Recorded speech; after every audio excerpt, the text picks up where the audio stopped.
आज हम chemical kinetics में एक नया टॉपिक लेकर आए। उसका नाम है सूडो ऑर्डर रिएक्शन, छद्म कोटि की अभिक्रियाएं। कौन सी अभिक्रियाएं छद्म कोटि की अभिक्रियाएं कहलाती, आज ये हम समझाने जाए हैं। देखिए, अब कुछ अभिक्रियाएं ऐसी होती है जिसमें अणुसंख्यता और उसकी कोटि बराबर होती है, लेकिन कुछ अभिक्रिया ऐसी होती हैं जिनकी अणुसंख्यता और कोटि का मान भिन्न भिन्न होता है। इस प्रकार की अभिक्रियाओं को सूडो ऑर्डर रिएक्शन कहलाते हैं। देखिए, ध्यान दीजिए, H2 प्लस I2 2HI, इसकी अणुसंख्यता भी 2 है और इसकी कोटि भी 2 है। जब प्रयोग द्वारा ज्ञात गया तो कोटि भी 2 प्राप्त हुई और इसकी अणुसंख्यता 2 है ही। परंतु कुछ अभिक्रिया ऐसी होती हैं, उन्हें बता रहे हैं, जिनकी अणुसंख्यता और कोटि का मान भिन्न भिन्न होता है।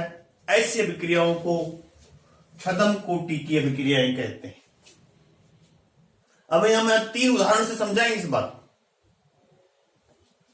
किस तरह से कोई अभिक्रिया छद्म कोटि की अभिक्रिया हो सकती है, किस तरह से अभिक्रिया को हम छद्म कोटि की अभिक्रिया में परिवर्तित कर सकते हैं।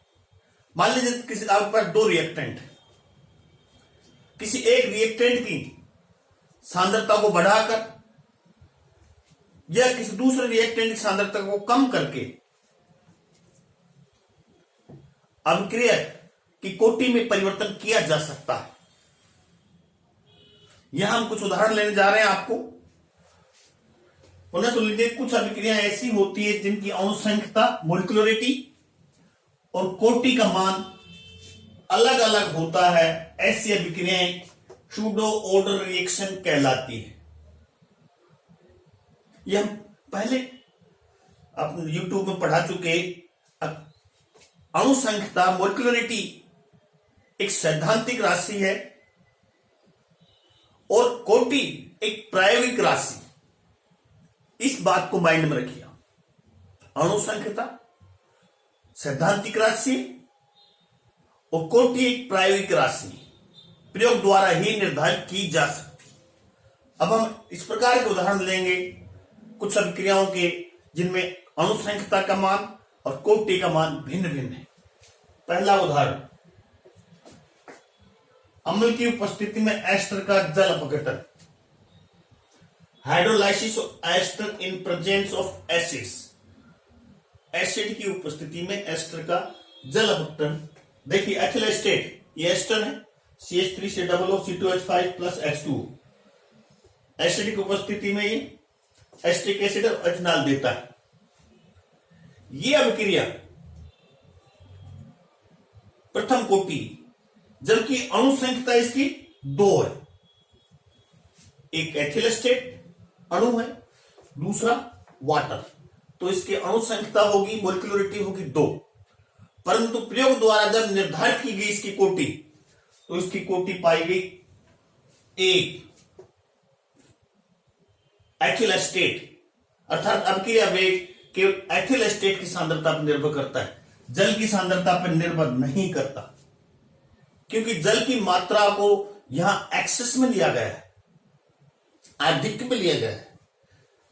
अभिक्रिया के दौरान जल की सांद्रता में कोई विशेष परिवर्तन नहीं होता, इसलिए अभिक्रिया वेग उस पर निर्भर नहीं करता, जल पर निर्भर नहीं करता है। इसलिए इसकी कोटि 1 है और अणुसंख्यता 2 है। हम यहां लिख चुके हैं, यहां जल की मात्रा एक्सेस में ली गई है, इसलिए जल की सांद्रता पर अभिक्रिया वेग निर्भर नहीं करता है।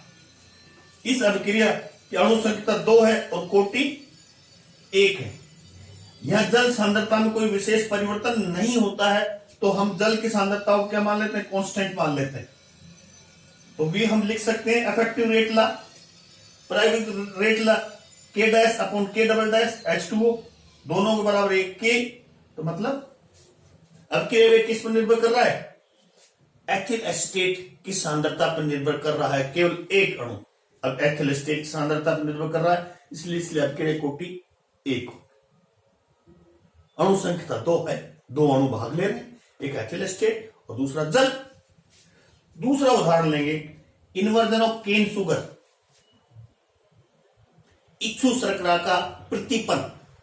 इन्वर्जन ऑफ केन शुगर, जल में C12H22O11 प्लस H2O। यहां जल क्या ले रखा है, एक्सेस में ले रखा है, अधिक में ले रखा है। ग्लूकोज और फ्रक्टोज बनता है, ये सब पता है आपको। तो यहां अभिक्रिया वेग किस पर निर्भर कर रहा है, केन शुगर पर निर्भर कर रहा है। C12H22 और O11 पर निर्भर करता है। तो अभिक्रिया वेग का प्रायोगिक वेग समीकरण के बराबर दिस। तो अभिक्रिया वेग केवल C12H22O11 इसी पर निर्भर करेगा, केन शुगर पर ही निर्भर करता है। अभिक्रिया वेग केवल केन शुगर की सांद्रता पर निर्भर करता है। जल की मात्रा एक्सेस अधिकता में ली होने के कारण वेग जल की सांद्रता पर निर्भर नहीं करता है। अतः इसकी अणु संख्या 2 और कोटि 1। प्रयोग द्वारा जब इसकी कोटि निर्धारित की गई तो 1 पाई गई और अणु संख्या इसकी है केन शुगर और वाटर। एक तीसरा और उदाहरण लेते हैं, डीकंपोजिशन ऑफ N2O5। N2O5 का विघटन। N2O5 का विघटन देख लीजिए, N2O5 और NO2 प्लस O2। यहां अणु संख्या 2 है, क्योंकि N2O5 के 2 अणु भाग ले रहे हैं, तो इसकी मॉलिक्यूलरिटी क्या होगी 2, परंतु कोटि 1 है। जब प्रयोग द्वारा निर्धारित की गई तो कोटि क्या पाई गई 1। इसका मतलब है जो अभिक्रिया वेग है वो अभिकारक N2O5 की सांद्रता के प्रथम घात पर निर्भर करता है। अभिकारक N2O5 की सांद्रता के प्रथम घात पर निर्भर करता है। अतः यह फर्स्ट ऑर्डर रिएक्शन, प्रथम कोटि की अभिक्रिया है। लेकिन इसकी स्टाइकोमेट्री देखी गई तो इसकी अणु संख्या ये बाइमोलिकुलर रिएक्शन, द्विआण्विक अभिक्रिया है, बाइमोलिकुलर रिएक्शन है। इसकी अणु संख्या 2 है, लेकिन कोटि जब प्रयोग द्वारा निर्धारित की गई तो 1 पाई गई। इसका मतलब है इसका अभिक्रिया वेग N2O5 की सांद्रता के प्रथम घात पर निर्भर करता है, इसलिए इसकी कोटि 1 है। तो इस प्रकार की अभिक्रिया सूडो रिएक्शन कहलाती है। ये अभिक्रिया क्या है, सूडो प्रथम कोटि अभिक्रिया ये भी है, सूडो प्रथम कोटि अभिक्रिया ये है, और सूडो प्रथम कोटि अभिक्रिया ये है। मूल अभिक्रिया में तो हमें 2 अणु दिखाई देते हैं, अर्थात इसकी अणु संख्या तो 2 हो सकती है, परंतु जब प्रयोग द्वारा निर्धारित किया गया तो इन तीनों अभिक्रिया के जो हमने एग्जाम्पल दिए इनकी कोटि 1 पाई गई। तो इसका मतलब है ये सूडो प्रथम कोटि अभिक्रियाएं होती हैं, जो हम 3 उदाहरण से समझा चुके हैं। बहुत इजी है, एक एस्टर कर्जेलर्टन, एक इन्वर्जन ऑफ केन शुगर और N2O5 का डीकंपोजिशन। 3 एग्जाम्पल दिए हैं। कोटि किस तरह से अणु संख्या से भिन्न है, किस तरह से अणु संख्या और कोटि ज्ञात की जा सकती है। अणु संख्या को मूल अभिक्रिया देखकर बताया जा सकता है कि इस अणु संख्या ये है, जबकि कोटि एक प्रायोगिक राशि, कोटि जिन पर अभिक्रिया वेग निर्भर करता हो।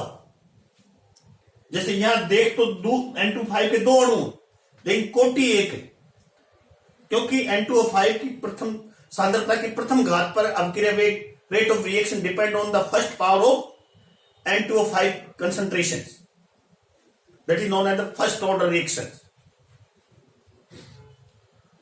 तो आज इतना ही। Thank you very much, best of luck.